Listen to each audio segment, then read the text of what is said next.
안녕하세요. 오늘은 월스트리트의 한 건물이 내놓은 이더리움에 대한 아주 대담한 예측, 그리고 그 예측 이면에 숨겨진 복잡한 이야기를 한번 깊이 들여다보려고 합니다. 과연 이건 순수한 예측일까요? 아니면 아주 치밀하게 계산된 계략일까요? 금융계의 한 거물이 이더리움이 15,000달러까지 치솟을 거라고 선언했습니다. 와, 정말 대담한 예측이죠. 암호화폐 시장을 뒤흔든 이 한마디. 과연 우리가 믿어도 되는 걸까요? 이 예측을 제대로 알려면 먼저 이 말을 한 사람부터 알아봐야겠죠? 바로 월스트리트의 아주 유명한 분석가 톰 리입니다. 이분 보통 인물이 아닙니다. 무려 30년 경력의 월스트리트 베테랑이고요.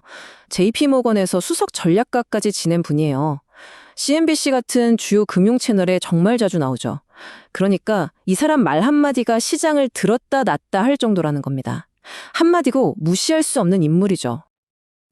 근데 이분의 예측 기록을 쫙 살펴보면요. 되게 흥미로운 패턴이 하나 보여요. 보세요. 2017년, 2019년, 2024년에는 장기적인 방향은 기가 막히게 맞췄거든요. 그런데 2018년엔 목표 시점을 완전히 빗나갔죠. 그러니까 방향은 잘 보는데 타이밍은 종종 틀리는 경향이 있다는 겁니다. 특히 2018년의 실패는 좀 컸어요. 대중들한테 시장이 틀렸다는 조롱까지 받았으니까요.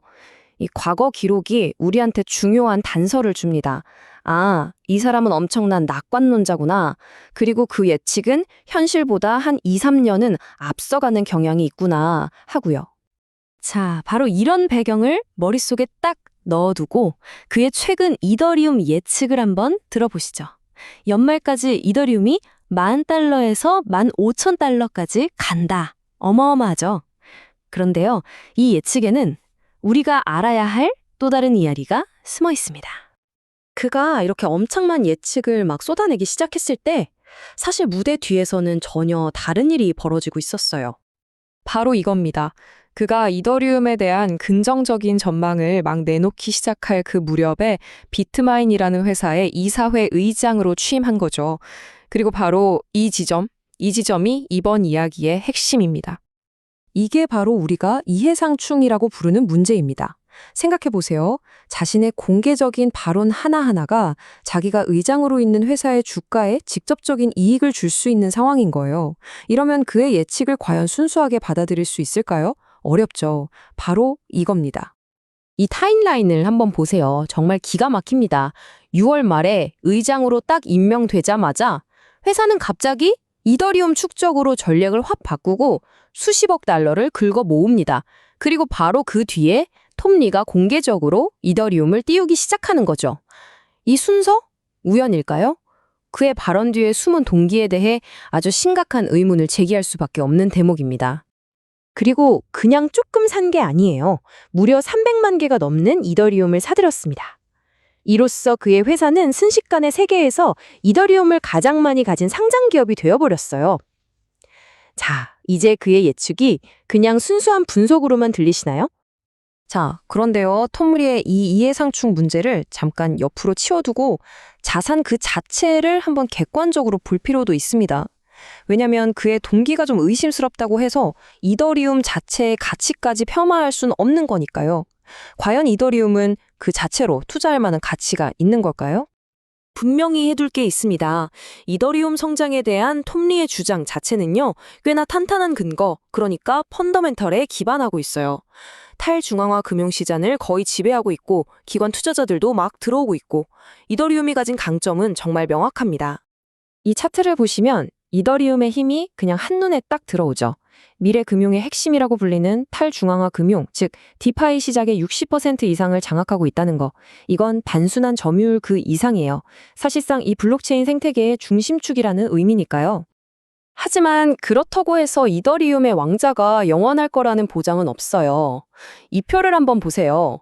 솔라나 같은 경쟁자들이 있잖아요. 거래 속도나 수수료 면에서는 이더리움을 그냥 압도해버립니다. 훨씬 싸고 훨씬 빠르고 훨씬 더 많은 사용자를 감당할 수 있다는 거죠. 이게 바로 이더리움이 앞으로 풀어야 할 가장 큰 숙제 중 하나입니다. 자, 이제 다시 톰 리가 의장으로 있는 그 회사 비트마인으로 돌아와 보겠습니다. 왜냐하면 비트마인에 투자하는 건요, 이더리움에 투자하는 것과는 전혀 전혀 다른 이야기이기 때문입니다. 비트마인은요, 단순히 이더리움을 사는 게 아니에요.